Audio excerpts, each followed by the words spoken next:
이 시간 함께 나누실 말씀은 창세기 27장 20절에서 29절까지의 말씀입니다. 창세기 27장 20절에서 29절까지의 말씀입니다. 함께 합독하도록 하겠습니다. 이삭이 그의 아들에게 이르되 내 아들아 내가 어떻게 이같이 속히 잡았느냐. 그가 이르되 아버지의 하나님 여호와께서 나로 순조롭게 만나게 하셨음이니이다.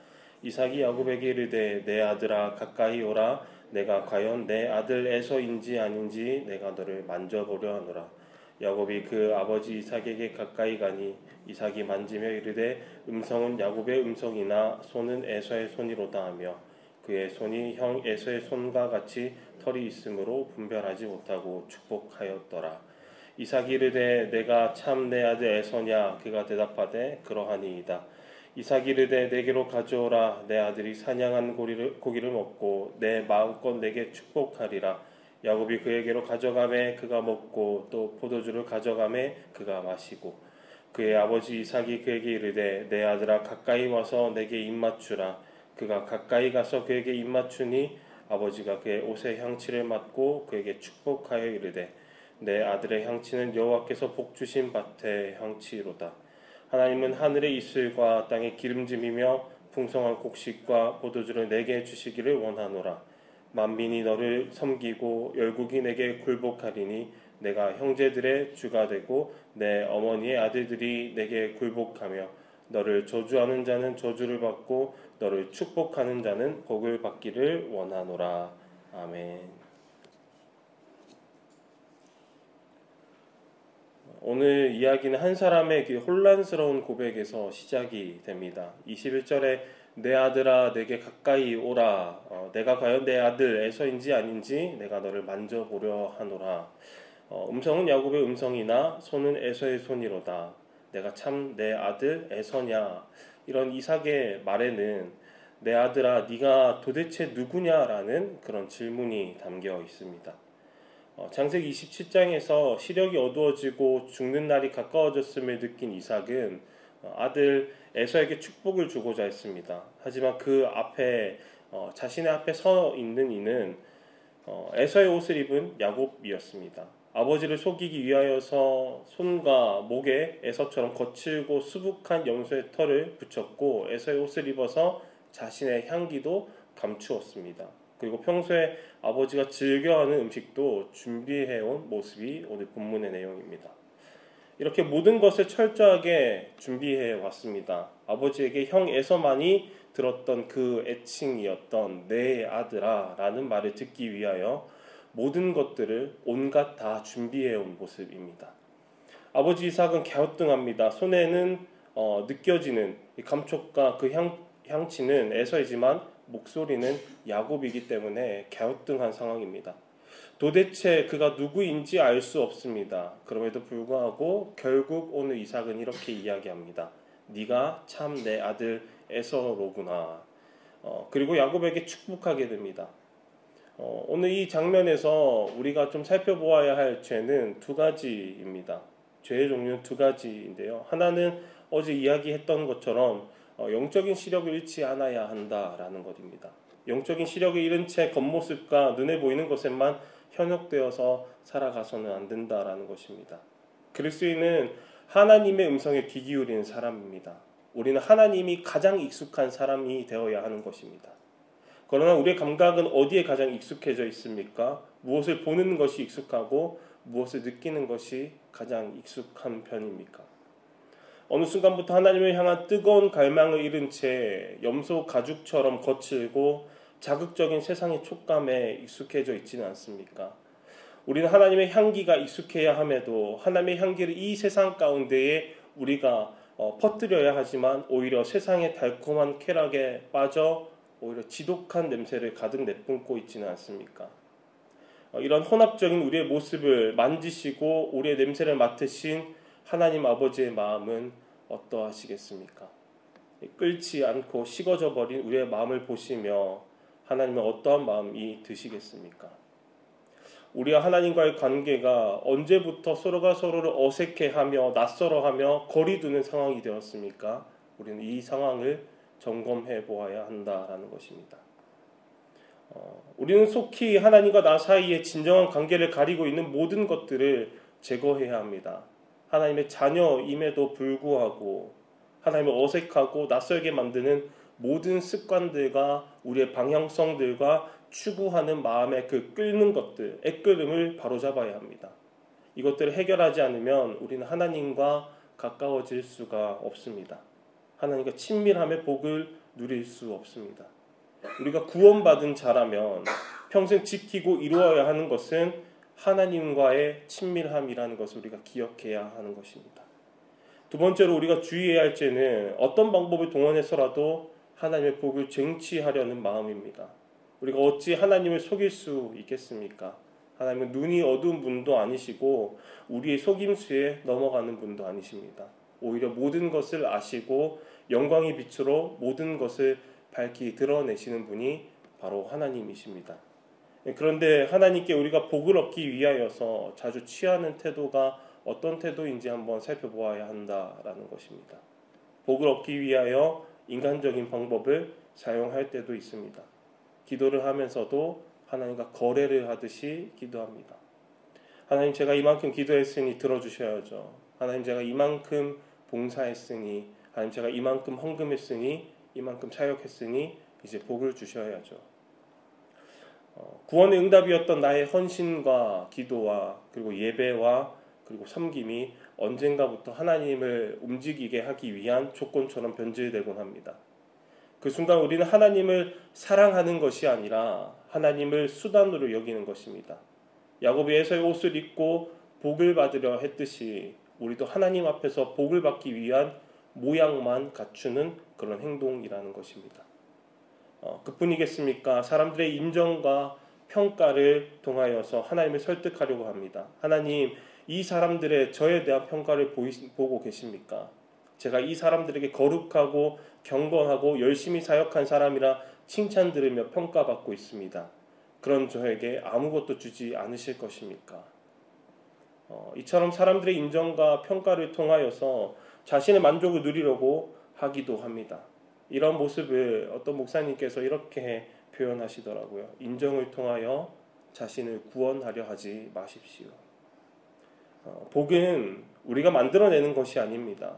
구원은 우리가 이룰 수 있는 것이 아닙니다. 오직 하나님께서 은혜로 주시는 것이 바로 복과 구원입니다. 야곱이 복을 받을 수 있었던 것은 그의 꾀로 인하여 아버지의 축복을 얻었기 때문이 아닙니다. 오히려 하나님은 그를 다듬으시고 깎으시며 이스라엘이라는 새 이름을 주심으로 복의 진정한 의미를 그가 깨닫게 인도하여 나가십니다. 우리가 가져야 할 태도는 복을 쟁취하려는 그 태도가 아니라 복을 기다리는 자, 복을 준비하는 자여야 한다라는 것입니다. 하나님의 복은 우리의 꾀 위에 임하는 것이 아니라 하나님의 복은 우리의 믿음 위에 임한다라는 것을 기억하십시오. 그리고 기대하십시오. 하나님은 오늘도 우리에게 쏟아부으실 복을 이미 준비하여 놓으셨습니다. 복은 하나님께 있음을 기억하시기 바랍니다. 생각해보면 우리는 하나님의 어떠한 복을 얻을 좋은 구석 하나 가지고 있지 않습니다. 그럼에도 우리가 어찌하여 이 복을 누릴 수 있는 것일까요? 어찌하여 우리가 하나님 앞에 하나님 저를 불쌍히 여기시고 긍휼히 여기시며 저에게 복을 주시며 은혜를 베풀어 주십시오라고 이야기할 수 있는 것일까요? 진노 아래에 있었던 죄의 노예인 우리가 어떻게 하나님의 복을 누리는 하나님의 자녀가 된 것입니까? 그 이유는 예수 그리스도의 옷을 입음 때문입니다. 야곱은 형의 옷을 입어야 축복받을 수 있었습니다. 그러나 예수님은 죄인의 옷을 입고 우리의 형상이 되셨습니다. 야곱은 아버지를 속이기 위하여서 옷을 갈아입었지만 예수님은 아버지를 기쁘시게 해드리기 위하여 우리의 옷을 입으셨습니다. 야곱은 형의 자리를 탐했지만 예수님은 자신의 자리를 우리에게 내어주셨습니다. 야곱은 속여서라도 장자가 되려고 하였지만 예수님은 하나님의 구원 계획에 철저히 순종하심으로 참된 장자의 사명을 다하셨습니다. 그런데 더 기쁜 소식이 있습니다. 갈라디아서 3장 27절에 이렇게 고백하고 있더라고요.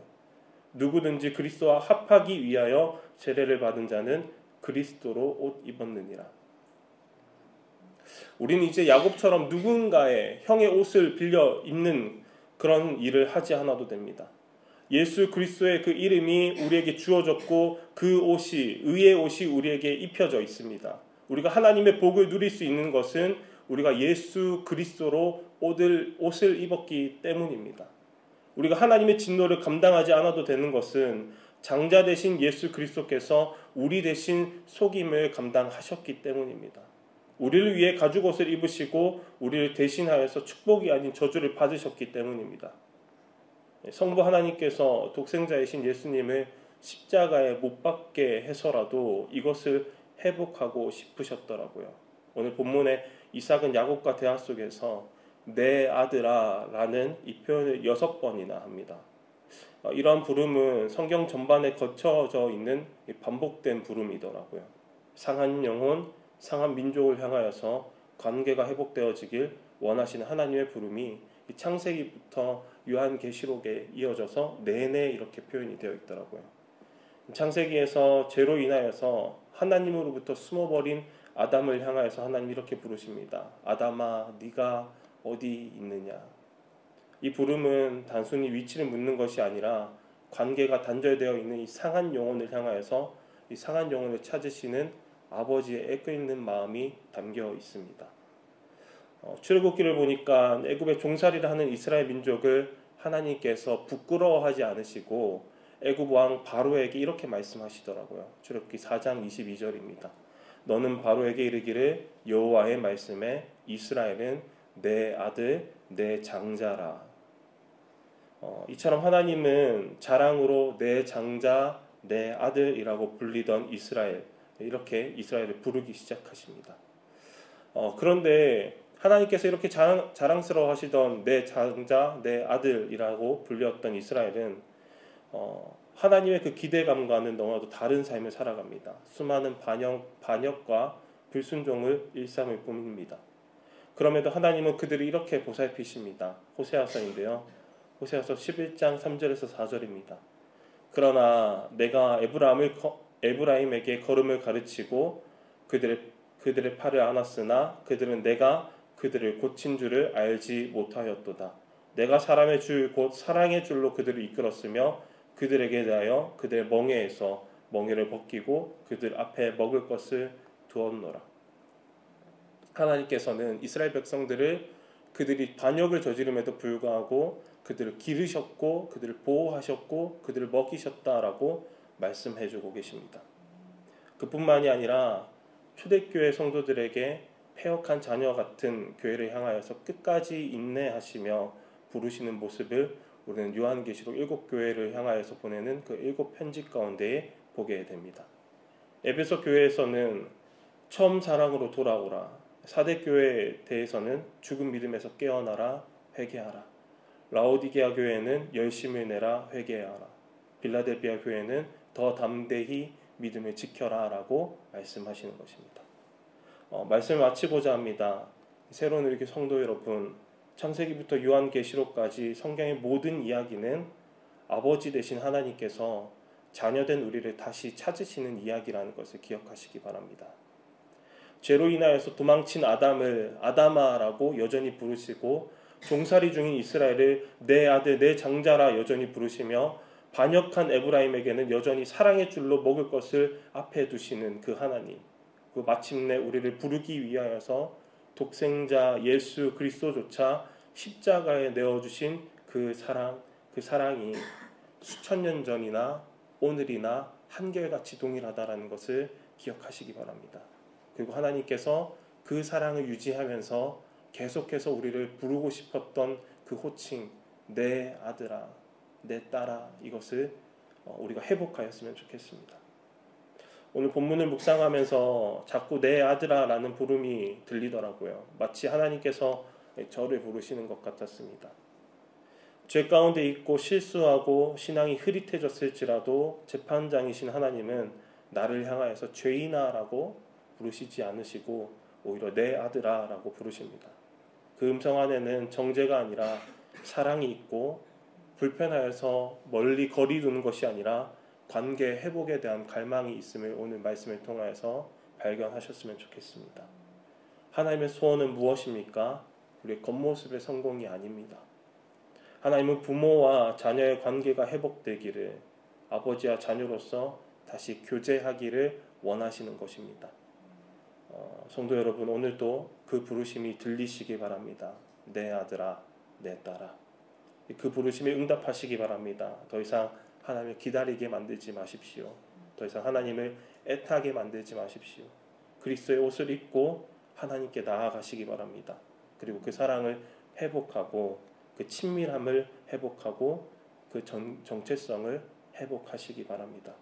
하나님은 여전히 우리를 기다리고 계십니다. 아버지의 자녀로서 복을 쟁취하는 인생이 아니라 복 주시는 분 안에 거하며 자녀의 삶을 살아가기를, 그의 자녀의 삶을 누리기를 바라십니다. 오늘도 저와 여러분들이 하나님의 부르심인 내 아들아 내 딸아를 들으며 하나님께 나아가며 하나님과의 그 친밀함을 회복하는 저와 여러분들이 되길 소망합니다.